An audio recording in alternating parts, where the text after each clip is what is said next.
Hi, Katzcradul here. I wanted to share a simple, delicious recipe with you tonight.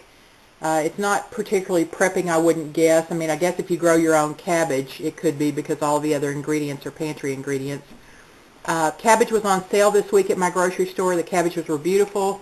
They weren't too huge. What I've done is I've cut the core out, and now I'm going to shred this cabbage. You can either do it by hand using a chef's knife, or you can use a mandolin. Either way, I alternate between the way I do it sometimes, just depending on my mood.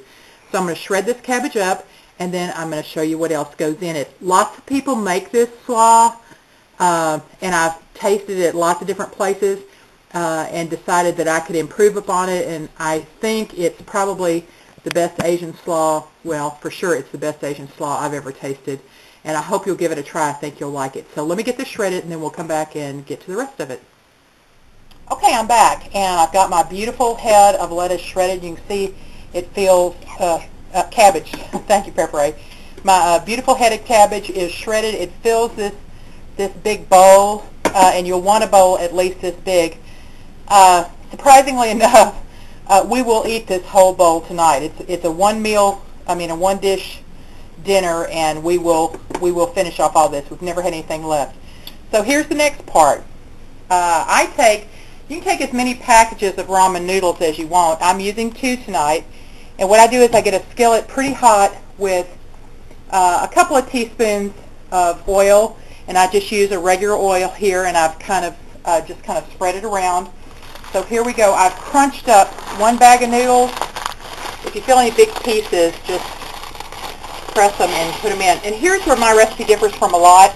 Most people just put their noodles in at the end raw into their salad, and I don't like that at all. So I toast mine, and here's what I do. If you'll show Pepper over here, I just press down on these, and the fresher they are, the easier it is to break them up. I just do it in the bag. Okay, and here we go. Pour it in here. And if there's any big pieces, you can break them up by hand. Okay, and that's how it should look in your pan. So what I'm going to do, it's still getting up to temp here. I'm going to toss those around in that oil just a little bit. If I see any big pieces, some of them are hard to break up. Here we go. I'm going to toss that in that oil just a little bit, and I'm going to let the noodles get a head start. And after the noodles start browning slightly, then I'm going to put in my sesame seeds. And you know, as always, I'm going to put the recipe for you below. So I'm going to put in sesame seeds. These I bought at Whole Foods. I'm just trying to finish them up. I've had them in the freezer, but I just ordered some more. I've got lots of these stored in the back, actually.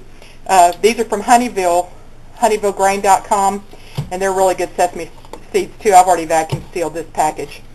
So we're going to brown these a little bit. Then I'm going to add the sesame seeds, and they're going to start getting browned. They don't take very long. And last of all, I'm going to put in the sliced almonds, and they don't take very long at all, and you have to lower the heat because you will scorch these. So I'll come back right before I put these in and show you what it looks like. Just got to keep this moving in this skillet. You're just trying to toast everything that's in the skillet. We'll be back in just a minute. All right, the secret of successfully doing this is never walking away from the skillet and keeping it moving constantly. The sesame seeds will get to a point where you can hear them pop. I've turned the heat down, and I'm putting, probably half that bag, maybe a little more, of the almonds in there. You really have to keep it moving when the almonds are in there because they burn very, very quickly. I did go ahead and add a 1/3 bag of the ramen noodles. It doesn't matter what kind of ramen noodle you get because the noodle in every bag is the same. The only thing that's different is the seasoning packet, and I throw those away anyway. So any kind of ramen noodle will do. So you just keep it moving, and all you want to do is just get it the almonds slightly toasted. You could do this in the oven, but I feel like I have less control in the oven. And sometimes when I put things in the oven, I have a tendency to forget about them. So this works out best. Now I'm going to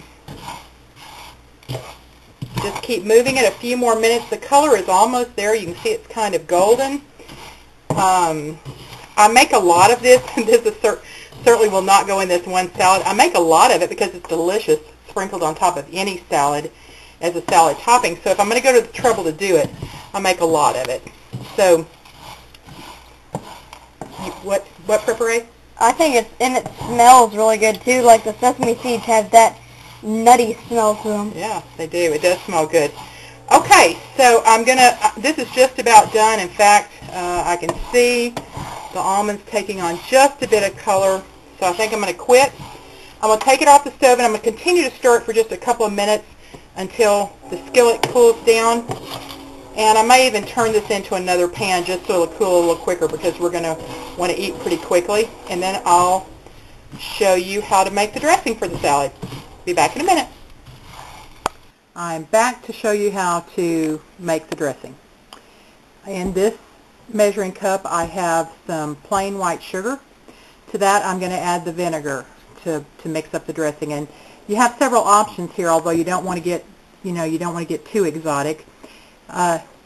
Here we have the choices for what you can use for the vinegar. You can use rice salad vinegar, rice wine vinegar.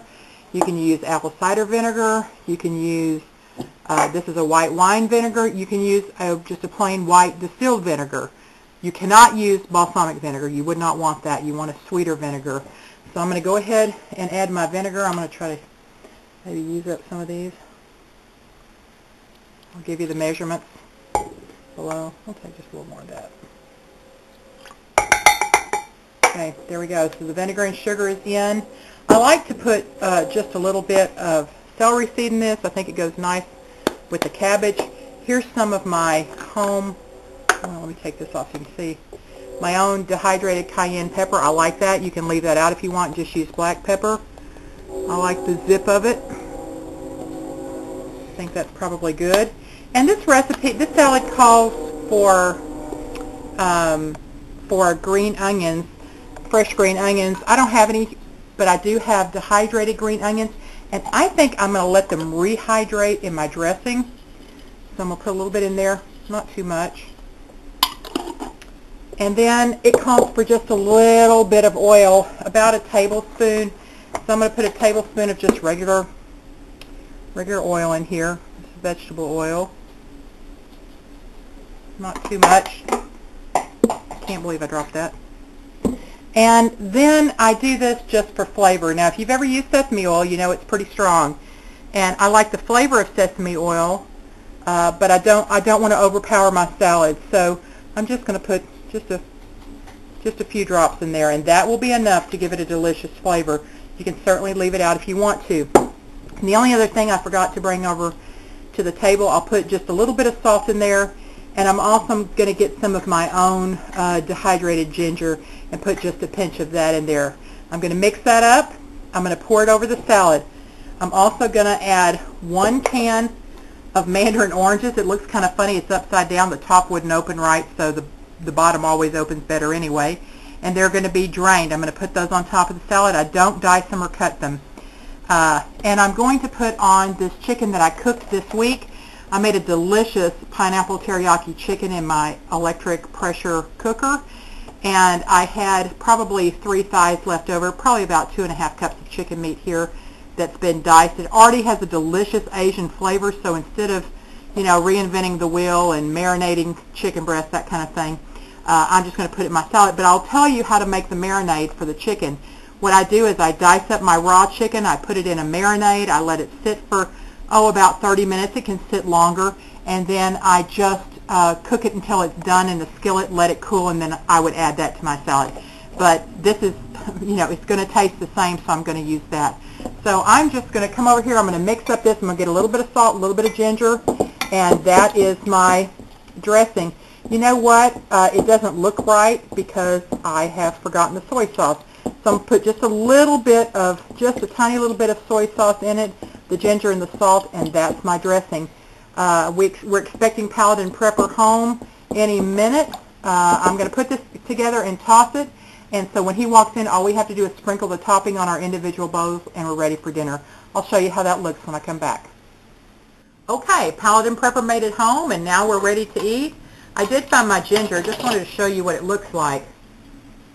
This is ginger that I grated, and it was wet, and I put it on my fruit roll-up trays for my dehydrator, the smooth trays, and spread it out. And when it got dry, I picked it up. It was a big old sheet of ginger fiber, really.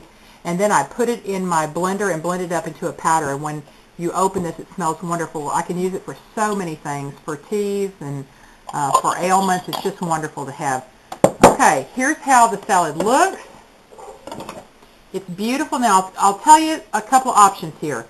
You can use ready-made slaw mix from the grocery store, and I have done that on occasion.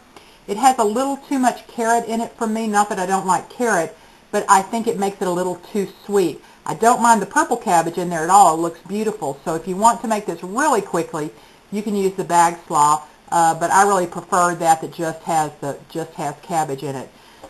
You'll notice there's not a lot of meat in it, about 2½ cups for this whole bowl, but meat is a condiment here, and that's really how we should be eating meat anyway. So the mandarin oranges look beautiful, the little flakes of red pepper. I see some of the green onions rehydrated in there. So if you let this sit very long, you do need to toss it right before you serve it, because the dressing does have a tendency to sink to the bottom. So here's Prepper A, and we're going to put some of the delicious topping on it. Here we go. Whoops, I got a little too much in my bowl. And I like the topping to go on at the very end because it stays delicious and crunchy. And I will tell you, well, we'll just let her tell you. First of all, it looks really delicious. You get Thank some you. mandarin orange and slaw.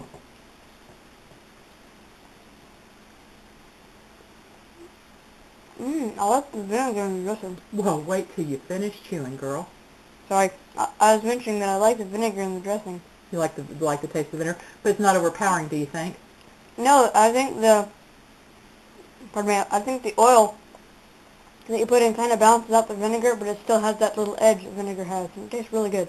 But isn't it amazing how in the whole salad there's only 1 tablespoon of oil? So this is, you talk about a healthy meal, but it's delicious and it's filling, and we love it. What do you say, Palate and Prepper?